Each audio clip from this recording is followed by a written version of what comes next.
দেখেন তো একবার চিন্তা করে, যদি সৌদি আরবের সাথে মিল দিয়ে আমরা ঈদ করি, তাইলে ওই দেশের সাথে মিলাইয়াই তো করা দরকার।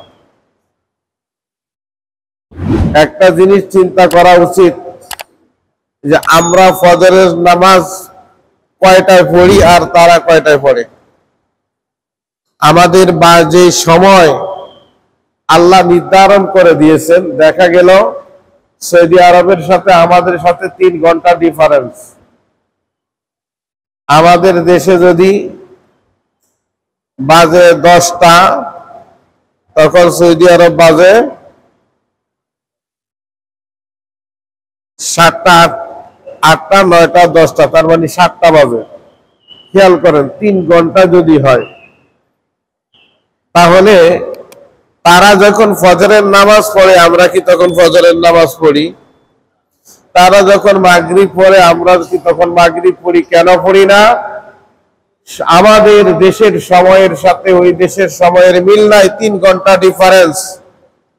এই জিনিসটা তারা কেন বুঝে না? যে তারা যে সৌদি আরবের সাথে মিলাইয়া ঈদের নামাজ পড়তেছে, সময়ই তো হয় নাই।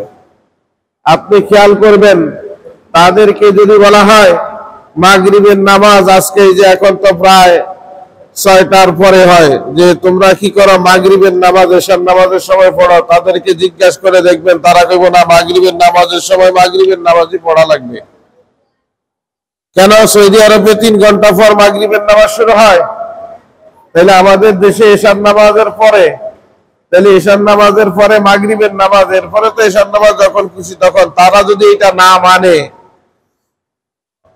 এই জন্য আমি তাদেরকে বলি, যদি এটা আপনারা না মানেন যে মাগরিবের নামাজ সৌদি আরবে আমাদের বাংলাদেশের সময় প্রায় তখন রাত প্রায় 9টা, 9:30 বাজে, তখন মাগরিবের নামাজের সময় হয়, তাইলে ওই টাইমে মাগরিবের নামাজ আমরা পড়ি তাদের সাথে মিলাইয়া। যদি এটা না করা হয়, তাহলে ঈদের নামাজ কিভাবে পড়তেছি আমরা? যে আমরা যদি মনে করি সৌদি আরবের সাথে মিল রেখে আমাদের ঈদ করতে হবে, তাহলে মাগরিবের নামাজ যদি সৌদি আরবের সাথে মিলাইয়া পড়লে না হয়, তাহলে ঈদের নামাজটা কিভাবে হবে? জোহরের নামাজ যদি সৌদি আরবের সাথে মিলাইয়া পড়লে না হয়, তাহলে ঈদের নামাজটা কিভাবে হবে? বুঝি না। ওই সমস্ত আলেম ওলামায়ে কেরাম কি জানা, তারা এই সমস্ত সিদ্ধান্ত নিয়ে আম মানুষদেরকে বিভ্রান্ত করা হইতেছে। সম্মানিত হাজিরিন,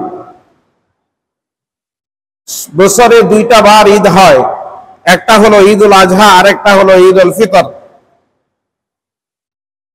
ঈদুল আজহা এটা হলো ঈদ, হলো সবার জন্য, আর কোরবানি হলো যারা সামর্থ্যবান তাদের জন্য। আল্লাহ পাক যাদেরকে তৌফিক দিয়েছেন, সামর্থ্য দিয়েছেন, তারা তাদের অর্থ ব্যয় করে আল্লাহ রাব্বুল আলামিনের নামে পশুকে জবাই করে দিবে। এটা হলো তাদের সম্পদের কোরবানি। আল্লাহ পাক যেহেতু সম্পদ দিয়েছেন, দেখবেন আরেকটা জিনিসের মাধ্যমে সম্পদের কোরবানি হয়, সেটা হলো যাকাত। যাকাতের মাধ্যমে সম্পদের কোরবানি করা হয়। আর এই দুই জিনিসটার মূল অর্থ হলো বৃদ্ধি করা।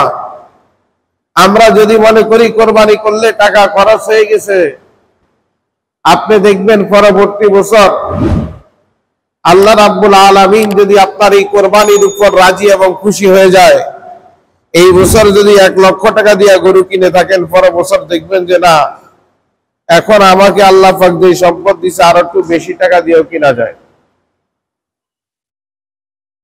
ঠিক তেমনি ভাবে দেখবেন যারা আল্লাহ রাব্বুল আলামিনের ঘরকে একবার জিয়ারত করে এসেছে, দেখবেন হজ জীবনে একবার আদায় করলে ফরজ আদায় হয়ে যায়।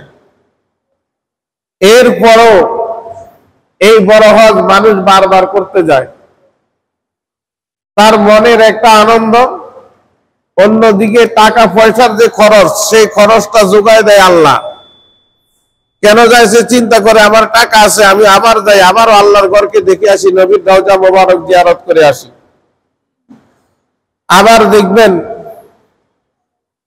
একই লোক কয়েকবার উমরা করতেছে, আবার কিছু কিছু লোক আছে দেখবেন প্রত্যেক বছরই উমরা করতে যায়, গেলে তো মিনিমাম 1 থেকে 1.5 লক্ষ টাকা খরচ হইতেছে। এই যে টাকাগুলো খরচ করতেছে তার কোনো কষ্ট এই জন্য লাগে না, এখনো আল্লাহর রাস্তায় ব্যয় করতেছে, এটা তার অন্তরের একটা খুশি আনন্দ। আরেকটা হলো তার সম্পদের মধ্যে আল্লাহ বরকত দিতেছে, কারণ টাকা না হলে তো আর যাইতে পারে না। এই জন্য এই যে কোরবানির ঈদটা, ঈদুল আজহা, আল্লাহ পাক আমাদের যাদেরকে সম্পদ দিয়েছেন, আমাদের সেই সম্পদটাকে আমরা কতটুকু আল্লাহর রাস্তায় খরচ করার জন্য উৎসাহী, আল্লাহ পাক আমাদের সেই অন্তরের দিকে তাকান। এই জন্য সূরা হাজে বলেছেন যে আল্লাহ রাব্বুল আলামিন, তোমরা যে কোরবানি করো, এই কোরবানির রক্তের কোনো প্রয়োজন নাই, গোশতের কোনো প্রয়োজন নাই। আল্লাহ দেখেন তোমাদের তাকওয়া, তোমাদের অন্তরের অবস্থা, কার খুশির জন্য তোমরা করতেছো। ভাইরা আমার, যেহেতু আগামীকাল পবিত্র ঈদুল আজহা, সেই জন্য আমাদের আরো কয়েকটা জরুরি মাসলা মাসাইল জানা থাকা দরকার। কারণ বছরে একবার হয়, অনেক সময় এই মাসলা মাসাইল গুলো আমাদের না থাকার কারণে আমাদের কোরবানির মধ্যে ত্রুটি থেকে যায়। আর আমাদের বাংলাদেশে যে সমস্যা, সেটা হলো যে ইমাম সাহেব যখন মিম্বারে বসে খুতবা দেন, যখন আলোচনা করেন, তখন এই মাসলাগুলো একবারে সবাই শুনে না। কারণ আমরা আসি, দেখি ঘড়ি, নামাজ টাইম দেওয়া আছে 1:30টায়, তাইলে 5 মিনিট আগে গেলেই হবে। কিন্তু এখানে যায় যে কিছু শিখার জন্য যাব, সেই চিন্তা কিন্তু তারা করে না। মিডল ইস্টে গুলোর মধ্যে এই চিন্তা নাই। যারা হজ করেছেন দেখেছেন, হেরেম শরীফে যদি যাইতে হয় কয়েক ঘন্টা আগে যাওয়া লাগে।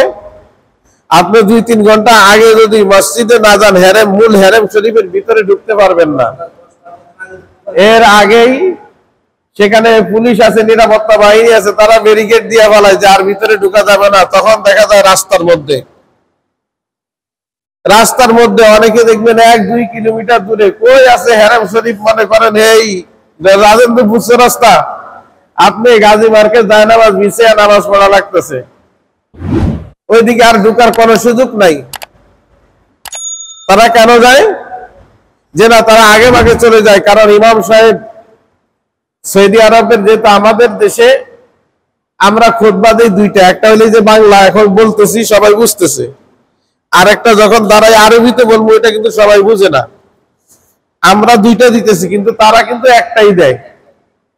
একটা খুতবা দেওয়ার কারণে সবাই চেষ্টা করে না খুতবা শুনতে হবে, কারণ খুতবা শোনা হলো ওয়াজিব, দেওয়া হলো সুন্নাত, যে খুতবা শুনতে হবে। আর আমাদের দেশের অবস্থা হলো যে নামাজ কোন রকম শুরু হবে, তাড়াতাড়ি গিয়ে শরীক হবো, এরপরে নামাজ শেষ করে চলে আসবো। এই জন্য তখন এই খুতবার মাধ্যমে কিছু জরুরি মাসাইল যখন বলা হয়, তখন সবাই আর কিন্তু এগুলো জানে না। ভাইরা আমার, আমরা একটা মাসলা আমাদের জানা থাকা দরকার, যে আমরা যারা কোরবানি দেই, দেখবেন আমরা লোক নেই কোরবানি, নিজের লোক যদি কাটার না থাকে, তাহলে আমরা কি মানুষ নেই। অথবা আমার কোন আত্মীয় স্বজন কোরবানি দেয় নাই, তারা বলি এই আমি তো কোরবানি দিতেছি, আমার গরুটা বানায় দিস, মানে আমার লোকে থাকিস।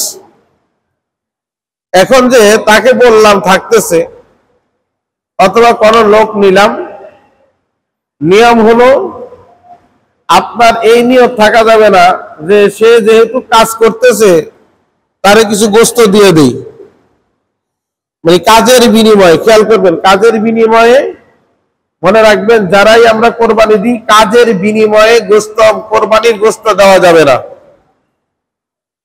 কাজের বিনিময়ে কোরবানির গোশত দেওয়া যাবে না, দিলেই কোরবানি নষ্ট হয়ে যাবে। পরিষ্কার মাসালা।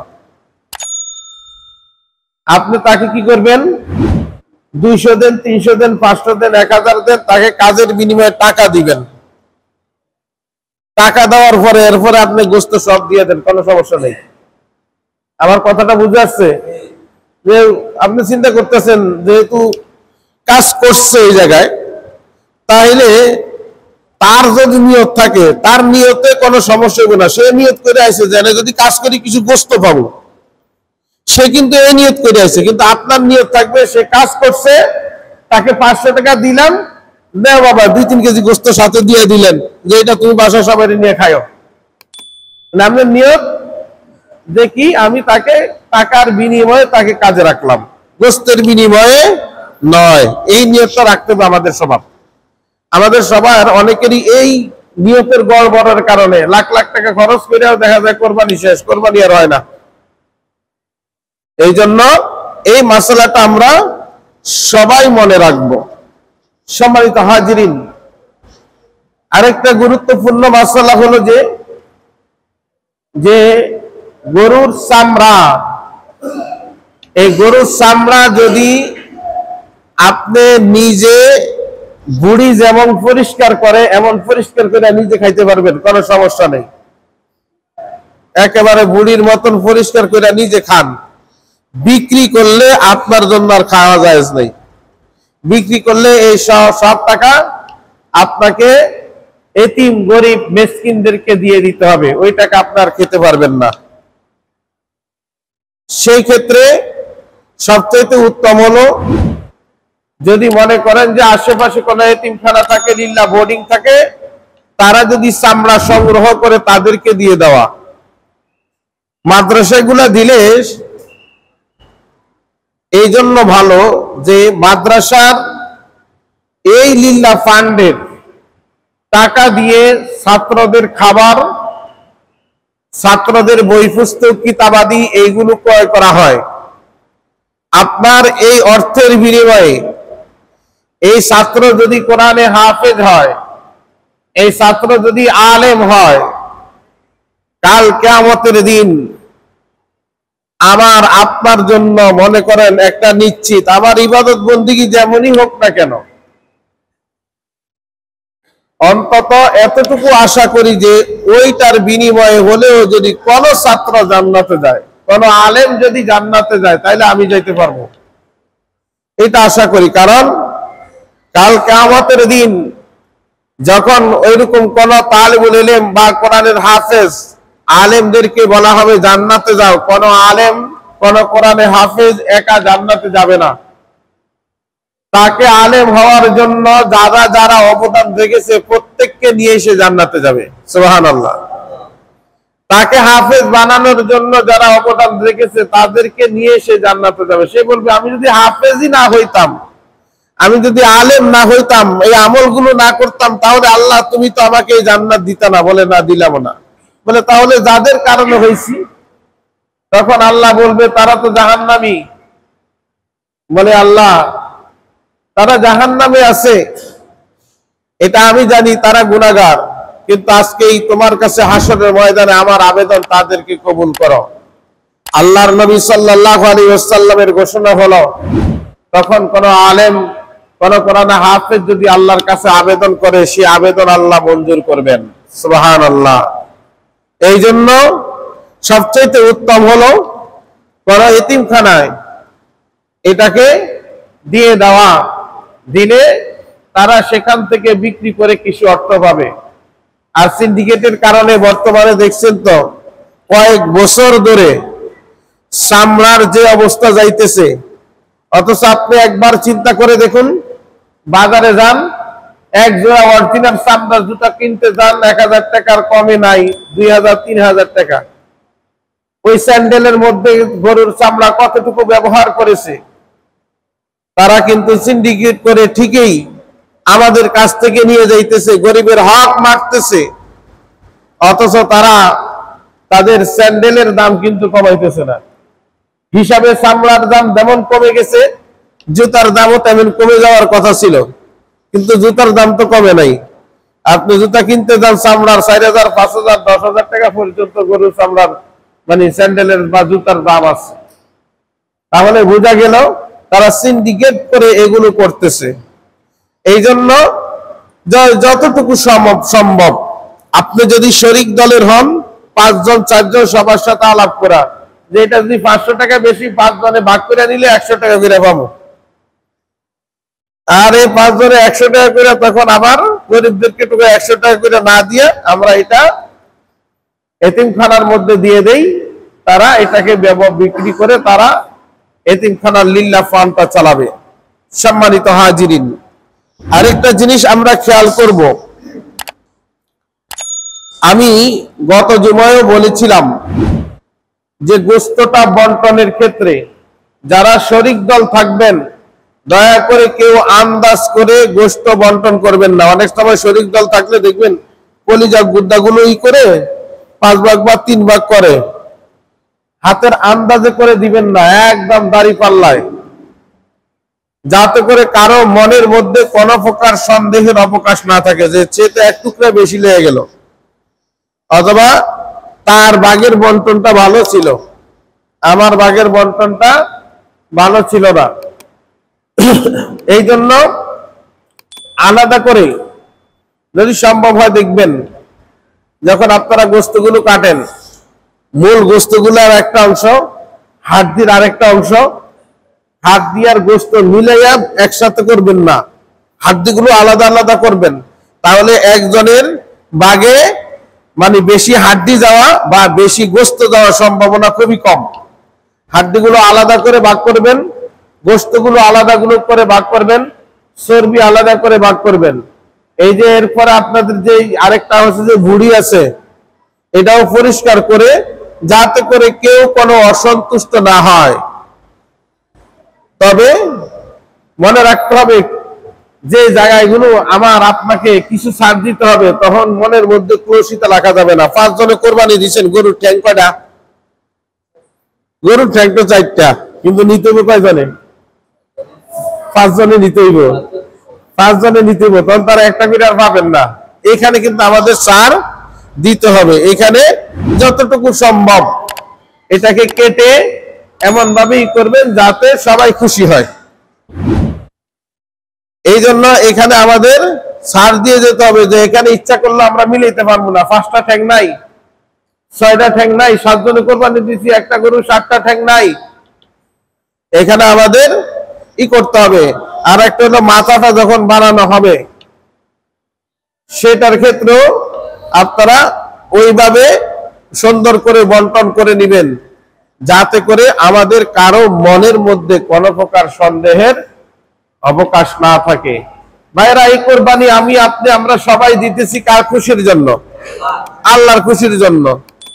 এই জন্য আমাদের অন্তর পরিষ্কার থাকা দরকার। যদি গোশত খাওয়ার নিয়ত হয়, খেয়াল করে দেখেন এখন যারা গোশত কিনছেন, এই টাকাটা গোশত কিনলে এই গরু যা গোশত হবে এর চেয়ে বেশি গোশত বাজার থেকে কিনা যায়, মানে এই টাকা দিয়া। তাইলে এটা আমরা করতেছি একমাত্র আল্লাহ রাব্বুল আলামিনকে রাজি খুশি করার জন্য, গোশত খাওয়ার জন্য নয়। এই নিয়তটা যখন আমার আপনার থাকবে, কাল কিয়ামতের দিন নামাজের হিসাব আল্লাহ রাব্বুল আলামিনের কাছে যখন ঠিকভাবে আমরা দিতে পারবো না, রোজার হিসাব যখন ঠিকভাবে দিতে পারবো না, আল্লাহ রাব্বুল আলামিন বলবেন, এ বান্দা,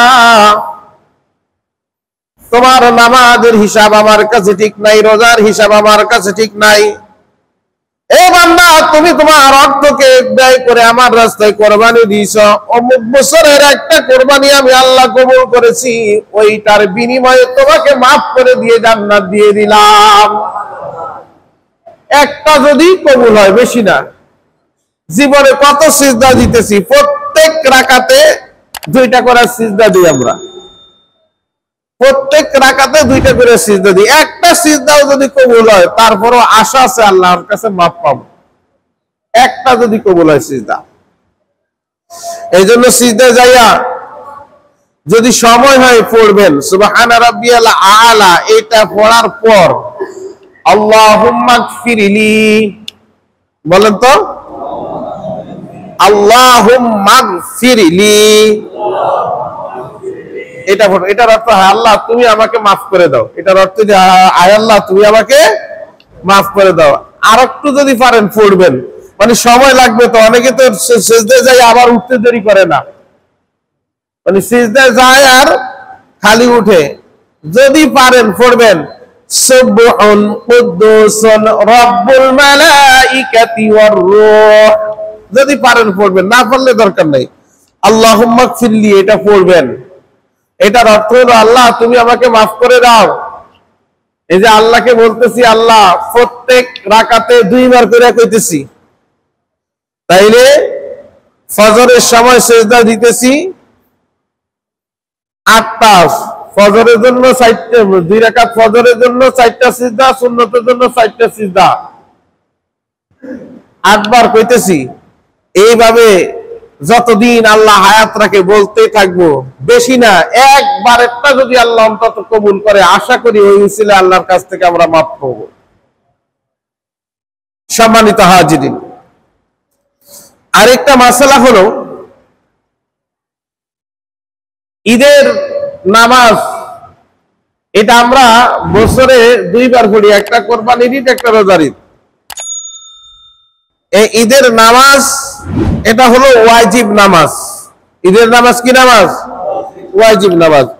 ঈদের নামাজ পড়তে যাওয়ার আগে সকালবেলায় যে মসজিদে নামাজটা পড়ি, এই নামাজটা কি? ফরজ। 2 রাকাত নামাজ ফরজ পড়ি না? এখন কথা হলো যে এই দুইটাকে যখন দাড়ি পাল্লা উঠাবেন, তখন ওজন ফরজের বেশি হবে না ওয়াজিবের বেশি হবে? ফরজের বেশি হবে। কেমন বেশি? আপনার সারা জীবনে মনে করেন 60 বছর 70 বছরের পর্যন্ত বাঁচলেন, নামাজ যত বছর ধরে পড়া শুরু করছেন তত বছর ঈদের নামাজ পড়ছেন ওয়াজিব নামাজ, বিতরের নামাজ পড়ছেন ওয়াজিব নামাজ, 2 ঈদের নামাজ পড়ছেন, এত বছর ধরে পড়ছেন, বিতরের নামাজ পড়ছেন। সবগুলোকে যদি একটা পাল্লা দিয়ে দেওয়া হয়, ফজর, জোহর, আসর, মাগরিব, এশা 5 ওয়াক্ত নামাজে ফরজ হলো 17টা। কয়টা ফরজ? 17 রাকাত ফরজ। শুধুমাত্র 1 রাকাত ফরজ যদি এক পাল্লায় দিয়ে দেওয়া হয়, আপনার সারা জীবনের সব ওয়াজিবের চাইতে ওই 1 রাকাত ফরজ এর ওজন অনেক বেশি হয়ে যাবে। তাহলে কতটুকু গুরুত্ব! অথচ আমরা অনেকেই ঈদের নামাজে যাই, ফজরের নামাজ পড়ি না। ফজরের নামাজ না পড়ে ঈদের নামাজ পড়তে যায়, এমন আছে না নাই? কি লাভ হইতেছে যাইয়া? আমি মাঝে মাঝে বলি কোনো লাভ নাই। যারা ফজরের নামাজ না পড়ে ঈদের নামাজ পড়ে, কোনো লাভ নাই। আসলটাই পড়লো না, এরপরে গেল ওয়াজিব ফাও সওয়াব আনার জন্য। আল্লাহ ফাওটা দিবে না। এই জন্য মাঝে মাঝে বলি আর কি, আমি মাছের উদাহরণ দিয়া, বাজারে যখন, এখন তো হয় না, এখন তো কেজি হিসাবে বিক্রি করা হয়। আগে মাছের বাগা দিয়ে বিক্রি করা হইতো, 10 টাকা, 20 টাকা, 40 টাকা, 50 টাকা বাগা। দেখবেন বাগার মধ্যে পরে আবার এটার মধ্যে তো আরো 1 খাপলা লইয়া কইতেছিল, এই কয়টা দিলাম, 1 বাগা নেন। তখন আপনি যদি মনে করেন আমি আর আমার বউ আমরা 2 জন, যে 1 খাপলা দিছে, এই 1 খাপলা দিয়ে তো আমার একবেলা চলে যাবো, বা এই ফিরিটা নিয়ে যাই, মাছ নিব না। ফিরিটা নিয়ে যাই, মাছ নিব না। কোন তো দিব, মাছ ওলা দিব? মাছ না কিনলে ফিরিটা দিব কোনদিন? আল্লাহ ঈদের নামাজের সময় ঘোষণা দিছে আমাদেরকে নিষ্পাপীরা ঈদের মাঠ থেকে বাড়িতে ফিরত আনবে। আল্লাহ বলে যে আমার আসলটা সকালেই তো নামাজ পড়ো নাই, আমি কেমনে তোমারে মাফ করি? এই জন্য সবাই আমরা মনে রাখবো যে আমরা অবশ্যই এই ঈদ এর নামাজ তাদের জন্যই আল্লাহ পাক নির্ধারণ করেছেন, তারাই এর ফায়দা পাবে, এর পুরস্কার পাবে, যারা নিয়মিত 5 ওয়াক্ত নামাজ পড়ে। এই জন্য আমরা নিজেরাও পড়বো, আত্মীয় স্বজন যারা আছে, এখনো যদি আমরা জানি যে ভাই আপনি তো এখনো নামাজ পড়া ধরেন নাই, নামাজ পড়া শুরু করেন। এই তো আগামীকালকেই তো ঈদ, ঈদের নামাজ মসজিদে পড়তে যাবেন। সারা বছর নামাজ না পড়ে, ফজরের নামাজ না পড়ে যদি আল্লাহর কাছে যাই, আল্লাহর কাছে কি জবাব দিব? ভাইয়ের আমার, যদি খাঁটি ভাবে যে এই ব্যক্তি এতদিন পর্যন্ত কোন নামাজ পড়ে নাই, রোজা রাখে নাই ঠিকভাবে, কালকে ফজরের নামাজ পড়ার পর যদি ঈদগাহ মাঠে যাইয়া খাঁটি ভাবে যদি তওবা করতে পারে, মনটা যদি পরিষ্কার থাকে, আল্লাহ এতদিন অন্যায় করছি, অপরাধ করছি, এখন থেকে আর করব না, এমন নিয়ত করে যদি আল্লাহর কাছে তওবা করতে পারি, তাহলে আল্লাহ পাক দেখবেন তওবা কবুল করবে। আল্লাহু গফুরুর রহিম, আল্লাহ হলেন ক্ষমাশীল, আল্লাহ হলেন দয়ালু। তার বান্দা যতই অন্যায় অপরাধ করুক না কেন, এই জন্য আল্লাহ বলেন যে আমার বান্দার যদি অন্যায়ের অপরাধ নদীর সমান হয়, আমার দয়া হলো সাগর সমান। যত বড়ই অন্যায় করি না কেন, এর চাইতে বেশি দয়া বান্দার আমার আপনার আল্লাহর কাছে রয়েছে। সুতরাং ওই আল্লাহ রাব্বুল আলামিন আমাদেরকে মাফ করে দিবে। আরেকটা হলো যে আজকে ফজরের নামাজের থেকে তাকবীর বলা শুরু হয়ে গেছে। আল্লাহু আকবার, আল্লাহু আকবার, লা ইলাহা ইল্লাল্লাহু ওয়াল্লাহু আকবার, আল্লাহু আকবার ওয়ালিল্লাহিল হামদ। এটা প্রত্যেক ফরজ নামাজের পর একবার বলা প্রতিটি মুমিন মুসলমানদের জন্য ওয়াজিব। যারা পড়েন নাই পড়ে নিবেন, কাজ আদায় করে নিবেন। মনে করবেন মনের ভুলে হয়তো পড়ি নাই সকালে, এখন যখনই পারেন যে এটা আমি সকালে পড়তে মনে নাই, পড়ে নিবেন। আরেকটা হলো যে এইটা তাকবীরটা বলতে হবে আগামী মঙ্গলবার আসরের নামাজ পর্যন্ত। আজকে কি বার? শুক্রবার, শনি, রবি, সোম, মঙ্গল। মঙ্গলবার আসরের নামাজ পর্যন্ত এটা বলতে হবে। এর মধ্যে যদি কখনো বলতে ভুলে যান, বাড়িতে নামাজ পড়ছেন, একা একা নামাজ পড়ছেন, কারণ মসজিদে যদি জামাতে আদায় করা হয় কারো না কারো মনে হবে এটা বলবে, কিন্তু আপনি একা একা যখন পড়বেন তখন আপনাকে এটা পরবর্তীতে যখনই মনে হবে কাজা আদায় করে নেবেন। আল্লাহু আকবার, আল্লাহু আকবার, লা ইলাহা ইল্লাল্লাহু ওয়াল্লাহু আকবার, আল্লাহু আকবার ওয়ালিল্লাহিল হামদ। যদি আদায় না করা হয় তাহলে গুনাহ হবে। এটা আমাদের বাসায়, আমাদের পরিবার, আমাদের মেয়ে, মা বোন যারা আছে আমরা তাদেরকে বলে দেব। এবং জিজ্ঞাসা করবেন যাইয়া যে এই যে জোহরের নামাজ পড়লা, তাকবীর বলছ, যদি কয় না এখনই বলে নাও, মনে থাকলে আসরের সময় জিগেবেন, সবসময় একেবারে মঙ্গলবার পর্যন্ত জিজ্ঞাসা করবেন। দেখবেন যে মা বোনরা, আমরা তো মনে করেন যে এই যে শুনি, মানুষের সাথে কথা বলি, কিন্তু তাদের কিন্তু এই সুযোগটা নাই। এই জন্য তারা আমাদের চাইতে বেশি ভুলে যাওয়াটা অসম্ভবের কিছু না। এই জন্য তাদেরকে এটা মনে করাইয়া দিবেন। সম্মানিত হাজিরিন, আগামীকাল পবিত্র ঈদুল আজহা। ঈদুল আজহার 2 রাকাত হলো ওয়াজিব নামাজ আমরা পড়তে যাই। যারাই আপনারা আছেন, সবাই যারা নাই, মানে মনে করেন যে ঘটনাক্রমে আপনার ঈদগাহ মাঠে যাইতে দেরি হলো, দেরি হয় না? দেখেন না, দেখেন ইমাম সাহেব যখন তাকবীর বলে তখন মানুষ আসে। এখন আসার পর এখন আপনি আজকে মনে করেন এই যে ফজরের নামাজ পড়লেন, যারা মনে করেন কেউ 1 রাকাত পায়নি, এমন আছে না? কিন্তু বাকি রাকাত কিভাবে পড়বে এটা জানা আছে, কিন্তু ঈদের নামাজে যদি এইরকম কিছু জিনিস না পায়, নিয়ম না জানা থাকলে, তাইলে তার নামাজ হবে না। ঈদের নামাজের মধ্যে অতিরিক্ত 6টা তাকবীর বলা হলো ওয়াজিব। এর মধ্যে প্রথমে 3টা তাকবীর ইমাম সাহেব আল্লাহু আকবার বলে হাত বাঁধার পর, সানা বলার পরেই কিন্তু 3টা তাকবীর বলে ফেলে। এখন যিনি গেছেন উনি যে শুনতেছে ইমাম সাহেব সূরা পড়তেছে, এখন উনি কি করবেন? আল্লাহু আকবার করে হাত বেঁধবেন। হাত বেঁধে এরপরে ওনার করণীয় হলো, ইমাম সাহেব সূরা পড়তেছে, বলক আল্লাহু আকবার করে একবার বলে হাত বাঁধার পর অতিরিক্ত 3টা তাকবীর। ইমাম সাহেব তো হাত উঠাইছে, মুসল্লিরাও হাত উঠাইছে, এখন আপনি হাত উঠাবেন না, যেহেতু আপনি পান নাই, আয়েশা পাইতেছেন ইমাম সাহেব সূরা পড়তেছে, আল্লাহু আকবার করে হাত বাইন্ধে আপনি বলবেন আল্লাহু আকবার, আল্লাহু আকবার, আল্লাহু আকবার। এই 3টা তাকবীর দিয়ে আপনি চুপ করে থাকবেন, ইমাম সাহেব তো সূরা পড়তেছে, কারণ আপনার 3টা ওয়াজিব আদায় হয়ে গেল। খেয়াল করবেন, তাকবীর বলাটা এটা হলো ওয়াজিব।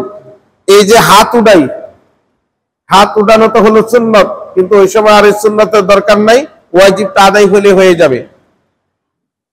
এখন দেখা গেল যে ইমাম সাহেব 1 রাকাত শেষ করে ফেলাইছে, এরপরে তো মুসল্লি আয়ে শরীক হয়। খুব সাবধান, ঈদের নামাজ একা একা পড়া যায় না। ঈদের নামাজ একা একা পড়া যায় না।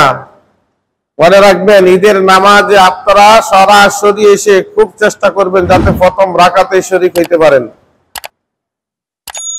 ঈদের নামাজ একা একা পড়া যায় না। এটা এমন একটা নামাজ যে এই নামাজের যে নিয়মগুলো, আপনি যখন দ্বিতীয় রাকাতে আসবেন তখন আপনি আয়েশা শরীক হইলেন, শরীক হওয়ার পর আপনি মনে করেন যে ওই যে ওয়াজিব আদায় করলেন না, গুনাহ হয়ে গেল।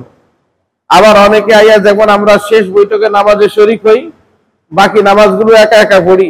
আপনি যখন শেষ বৈঠকে শরীক হইলেন, ইমাম সাহেব কিন্তু দ্বিতীয় রাকাতে সূরা কেরাত শেষ করে রুকুতে যাওয়ার আগে 3টা ওয়াজিব আদায় করে ফেলে।